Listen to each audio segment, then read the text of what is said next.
Welcome back to another episode on the Sickle Cell Foundation. This particular discussion today, we're going to dive into something quite special to me. Before we get into that, I'll introduce our guests. For our new viewers, we are the Sickle Cell Foundation out of Tallahassee, Florida. My name is Carissa Hunter. I am the Community Outreach Director as well. And the foundation exists in the Big Bend area of North Florida to increase knowledge around sickle cell, understanding of sickle cell disease as a health problem through professional standards of administration, just healthcare, public relations, and fundraising. For those that don't know, sickle cell disease is the name of a group of inherited blood disorders that is characterized by chronic anemia, periodic episodes of pain, and other complications. You can learn more about sickle cell disease at our website, and that is sicklecellfoundation.org. This individual that I'm bringing to you all, that I'm so excited, I know them. They are quite special to the community online and offline in her area. She is a mama to a warrior, and she also is a holistic health practitioner. Excited to bring to you all Jasmine Wilde.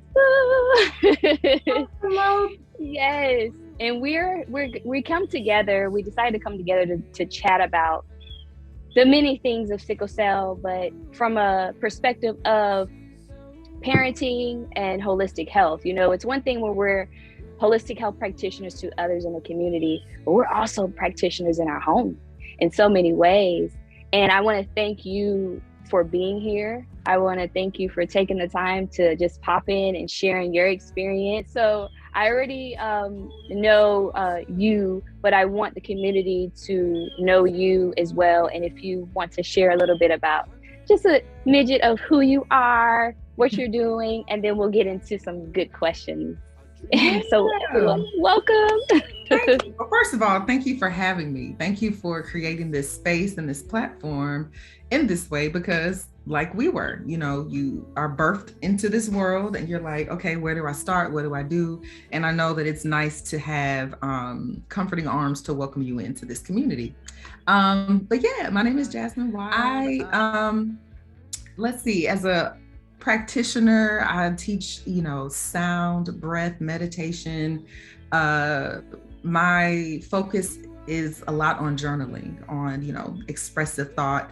I'm also a serial entrepreneur. I used to own a company called Hey Baby Ultrasound Boutique, where we would see mothers and offer 3D, 4D ultrasounds. And so I just like all things dealing with women empowerment.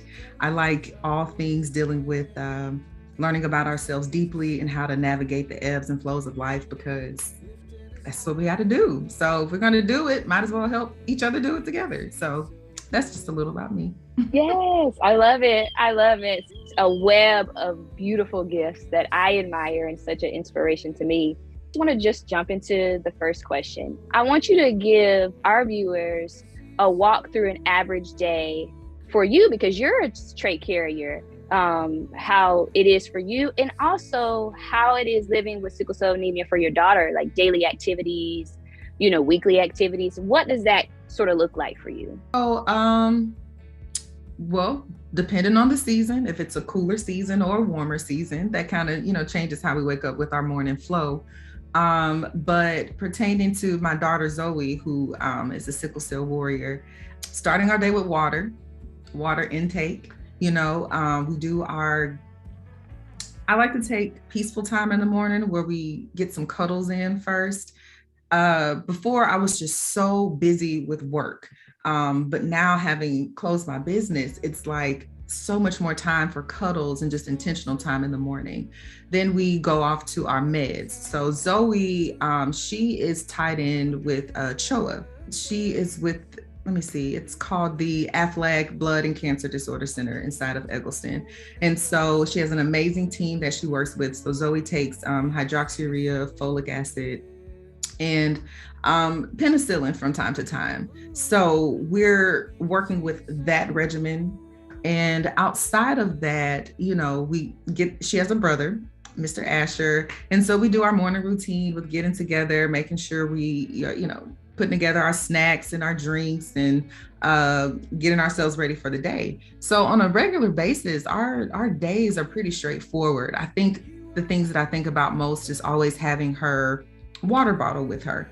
And, you know, teaming up with her school with creating a 504 plan to make sure that she's always able to have, you know, her water, if she needs to take breaks, if she's tired, because that's something that we think about too. As she gets older, she is able to do more things, but sometimes she will get tired. And sometimes, you know, kids may say, oh, I'm tired. But when Zoe says she's tired, we try to really we try to listen to her, you know, oh, you'll be fine. No, if you're tired, we can have a seat. So now that I'm thinking about it, yeah, it just feels like a normal day, but I'm always checking the water intake. You know, what kind of snacks are you eating? Do you have enough water? Those types of things. I love that you said that. It's so amazing to see a reflection. It's a day-to-day as it comes. And the big portion that popped out when you said was, we listen to them. Mm-hmm. And that's a huge missing point, I think, with a lot of parents. Unfortunately, and I don't think it's done intentionally, it takes a lot of work there's that word presence and paying attention and listening to our child, especially when it comes to their health and wellness, is huge. So important. Environmental stimuli is huge. You seem to do the same thing. You pay attention to the day-to-day needs as it comes. It just fluctuates, and listening and paying attention to, okay, if she says I need this or I feel this, you adjust her needs to what she needs by that time. So that's amazing. That's amazing. I do my best. You know, I'm not no perfection here. You know, sometimes it can, you know, we can be so bombarded with adulting, you know, responsibilities and duties that can be easy to say, hey, don't worry about it. Then you're like, wait, no. But now that the girls are older, Zoe is much more vocal. It was much more challenging when they were small. So I agree. That have tiny sicklers, it won't always be that scary.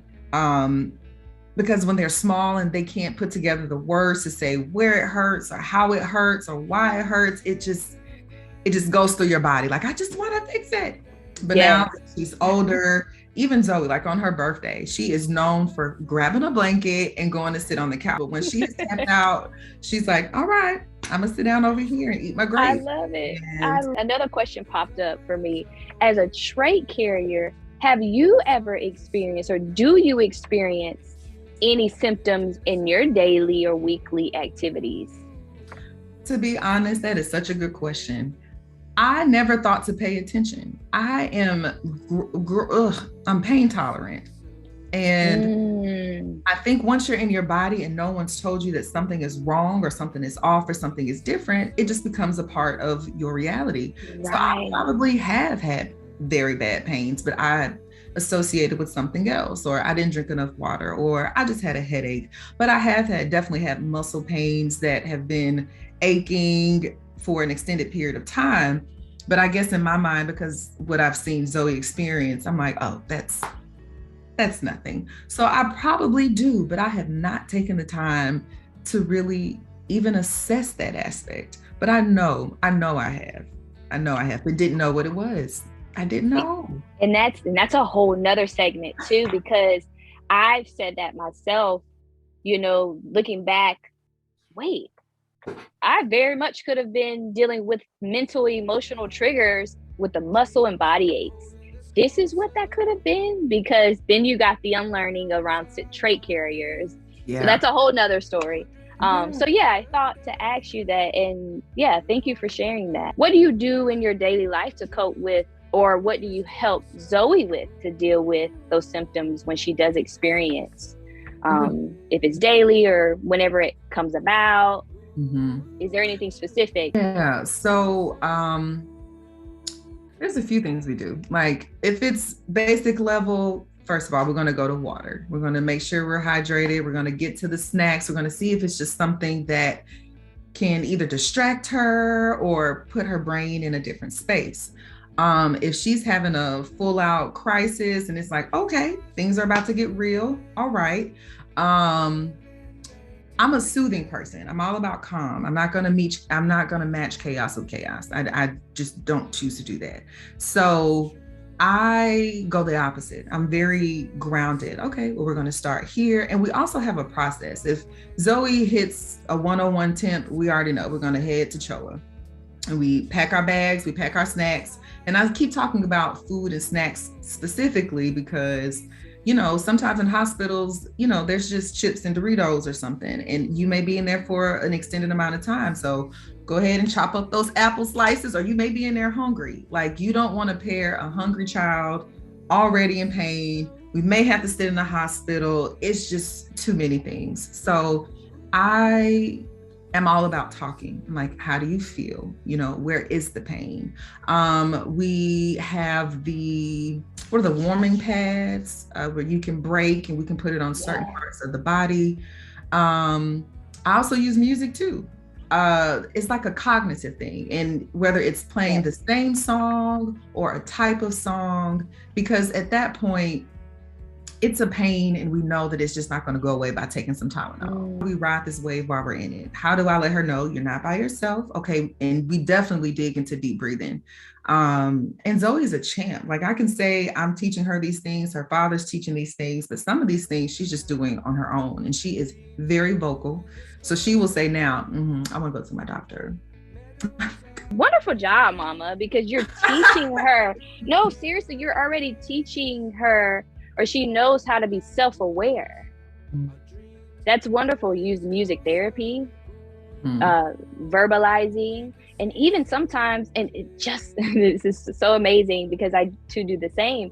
Even when they can't verbalize, I try to pay attention to nonverbal cues, body language, paying attention to body language. And they're feeling a little, and you're an energy worker, so we can feel those that we're working with, we can feel it. And being Mama, who's an energy worker, that's our babies, they're an extension of us. Sure, and I love it, and it ties into being mindful and aware again, knowing limits. I shared with someone the same as you said, you know, I wouldn't say so much cope. I guess I should have asked the question a little. I wouldn't say cope because I'm always observing the root, not just masking and covering the issue, but through alternative maintenance through our daily living, right? So it's beautiful that you implement those practices immediately. It's like it's going down a list of, all right, let me see, have you been hydrated? Have you eaten today? You know, what's going on right now at that moment that could be triggering some emotional things like that. So that's beautiful. What are some steps that you take for your mental health as a parent when she's going through these extreme episodes? Because the caretaker, the parent, we're carrying as much as we can to comfort, to care for a small warrior. Oh, yeah. If it's on like a daily basis and we're talking about being at home and processing things, I'm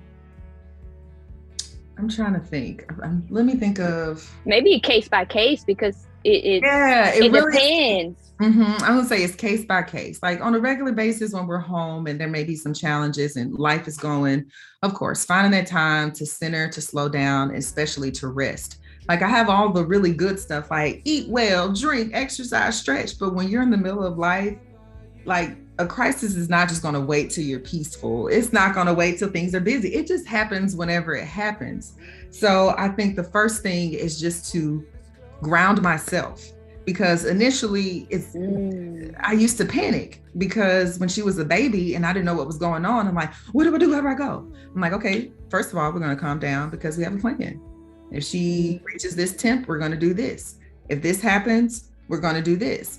And I'm not saying specifically what these things are, because with every family, it's going to be different. You know, it may be, hey, we're going to use CBD drops, or hey, we're going to take a warm bath, or hey, we're going to cuddle, or I'm going to massage. I'm going to ask her, you know, where is it? How can I help you? What is it that you desire? And that changes as they get older. But in the hospitals, off bat, like if I know that I'm going to have to be there for a while, and she has to be checked in. I think the longest we've been in CHOA was maybe like 2 weeks. And coloring books, pencils, markers, a small sound bowl I'll bring with me, and I will journal. I have to journal to get it out of my brain. Just like how we drink water, we eat food, and then we release it, you have to put it somewhere. So even though it's just mental thoughts of anxiety or whatever the case is, it's living somewhere. So it needs to go somewhere. So I'll journal it down, write it out to make sure that it's not building up inside of me, and just try to deal with the things as they come, because that's the hard part about sickle cell. There's no, oh, take this and everything's going to be okay. It's like, okay, we're going to have to ride this wave. I remind myself that it's not going to last forever, this specific wave. But with sickle cell, again, it may be a day, it may turn around and be a month. Here in this moment, we're all right. Right here in this moment, we're okay. So coaching myself through that. Yeah. Wonderful. I'm glad you said that, because it isn't. There's no formula that is applied to every child that has sickle cell to do. Everyone's different. And I think that ties into health professionals too, that lack understanding that. And let's be real, because they do get it, but then some don't. And understanding that each of us are different, each case is different, and everyone just has a different need, and be willing to, again, adjust and flow in that. And remembering we're not perfect. We're going to have days it's exhausting. And we too, you too, I'm sure, have a village to lean in on when you're tapped out. Hey, I need somebody to step in, or because that's huge to a lot of parents I know may be lacking that as well. And you can always reach out. Virtual community is like Jasmine's and like the Sickle Cell Foundation. We're growing in spaces where we can offer support, distant support, because sometimes, unfortunately, down the street might not have something, but Jasmine may know somebody in this area, or Carissa may know someone in that area. And that's what my passion is, and that's what Jasmine's passion is. And I just want to say that, so if anybody's listening to this, they can reach out to us on our platforms to get that village built for them, because we know how challenging it could be in so many areas, parenting in general, but add on a child having a chronic illness. There are so many layers to that as well. And having multiple children at that, because we both have a son and a daughter, and our son, he doesn't have the trait. Does he have the trait? Or no, Asher doesn't have a trait at all. So have you ever dealt with any providers that may diminish her pain, or that you may have felt didn't listen? Have you ever experienced that?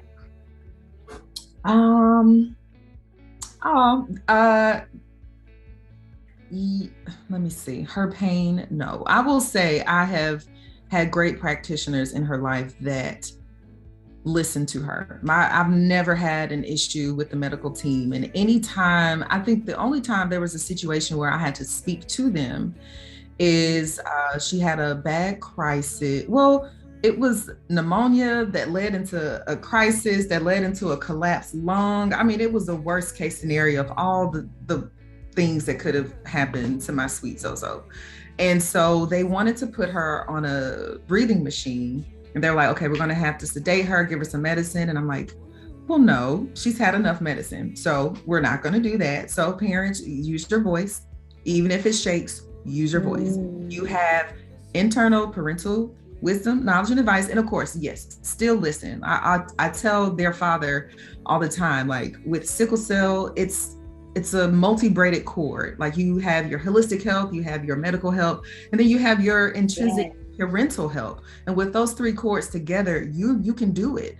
But it's not just one or the other. They all have to combine. And so he listened to me. I was like, just give me a few moments to talk to Zoe, to tell her what's going on. And she was so little. They were like, she was turning, I think she was like a 4 or 5. And they're like, no, this is a big machine. We're going to put it in our face. Adults don't even like it. She's probably going to freak out. We don't want to do all that. And I'm like, you're not giving her any more medicine. And you're going to let me explain to her what's happening. And if she freaks out, you can do it. So I told Zoe, I'm like, like scuba divers, like we were going in the water and they put on their helmet, and she was, she wasn't feeling well, but she was like, or like the astronauts and they put on their helmets and they go in the sky. So we're going to put this on you so you could breathe a little bit better. And she was like, okay. And so I told them that they could come, and they put the machine on her face, and she sat there and they were like, they had nothing to say. And the doctor almost moved to tears because he was like, I just didn't know. I said, I get it. I said, but I have a connection with her and she's intelligent. I just have to tell her what's going on. You don't have to force her, but let's just talk to them. So that was a situation where I felt thank you for sharing that. Yeah. That's amazing, because that is what we call child advocacy and present parenting. You just have to I like to tell parents, like, believe that you have the capabilities to know just as much and be just as involved in your child's health care and speak up in confidence. And that goes into a part of building your health team as well. Because I'm sure you took some investigative time to build a solid, connected health team for her and for yourself, because that's important too.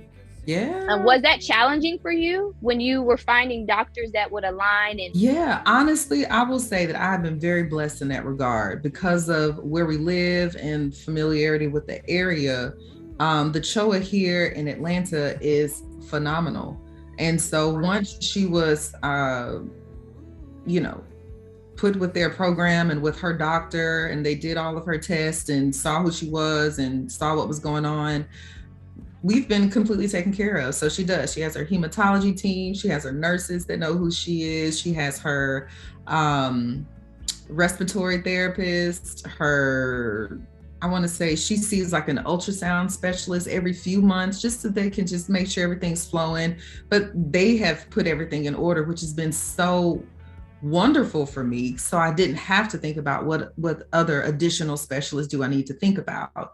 And outside of the medical sense, if we're going more into the holistic realm, we've been able to find people in the neighborhood or in our area. Their father, his partner, she is really deep into herbal remedies, and just, they are just blessed with a village. I love it. To ask questions. So it's just, that's the advice I would give to parents. Like, you don't know what questions to ask until you ask the questions that you have. So what do you want to know? And I would start with, once they go to an appointment, read the sheets that they give you. What do these numbers mean? What do these letters mean? And to be honest, I'm still learning what a lot of them mean. So I would say, don't feel confused about what you don't know, because you don't know unless you ask. And the doctors, they've been doing this time and time again. This is literally, their specialty. And don't be afraid to ruffle feathers, to ask questions. Ask them. Thank you for saying that. Thank you for saying that, because I was going to ask you to share, to parents something. Don't be afraid to ask. Is there anything else that you would like to share? You want to encourage anyone with health professionals involvement? Yeah. One thing I do that's on my heart is, so with sickle cell, with sicklers, and they're getting their appointments, they're going to get blood draws all the time. It's just going to happen. That's how they're going to figure out what's going on in their body. We all have to become better with getting the children more comfortable with these blood draws. The anxiety that comes with it. Zoe has been a master at taking the blood draws wonderfully, but that's not just her. That's not just me. It's a collective of making them more comfortable with this experience that they're in. The parent, don't show up to the appointment. Okay, well, we're going to get some blood draws in the needle after, like. That's so true. Breathe. They're reacting to you, and it starts at a young age. Like, if you're tensed up and they're looking at you, they're tensing up. Like, everybody, we all got to take a deep breath, because that's a big part of it. They're taking your blood samples. They need to see what's going on. Let's not all fight each other for this process. So I would say looking into that, into easing methods of pain or discomfort, and having those open conversations, listening to the kiddos, asking them questions. How do you feel? And actually listening, not to respond, not to combat, not to fix. Don't try to fix. There's nothing to fix. Don't try to fix, just listen. So that would be my advice. Like, beautiful. Thank you for that. It leads me to my last thing, and I'm sure you'll agree. In order to help us maintain the wellness, especially in sickle cell community, we have to understand the pathologies that approach a person's dis-ease of our mind, body, and our spirit. That's genetics, that's DNA, and our connection to nature and all of Earth's energies. Like Jasmine and I, we hope to help others, like other parents, find the power in their voice for their children and for their families while living with sickle cell disease and sickle cell trait. And I'm here to help as much as I can. Again, you can reach out to either of us if you don't mind. Yeah, absolutely. So on IG, I'm at Hello Miss Wilde. And for more of like the coaching or wellness side of things, that's called 10th in Vegas. And yeah, I have to re-up the website, but that will still be hellomisswilde.com. Great. Again, I appreciate you so much. We have to do this again. We have to do like a part 2. And next time we could bring Journey and Zoe on here. Oh my goodness. First of all, that would be perfect. Would be hilarious. We have to do a part 2 and talk about more about, this topic, parenting and just overall holistic health, because I love it. We share so much commonalities, and it's beautiful. It's beautiful. And I'm sure we're speaking for a lot of those that feel like they're alone, feel like they aren't seen, but we are here. Reach out to us. Absolutely. Those in the Big Bend area, Tallahassee, Florida, we give out free screenings, sickle cell trait screenings. You can do that by walk-ins, by appointments. You can find us on social media. I will also add those links: TikTok, Instagram, Facebook, and YouTube. And again, I thank you all for viewing. I thank you all for being here. I thank Jasmine so much. And I wish you all a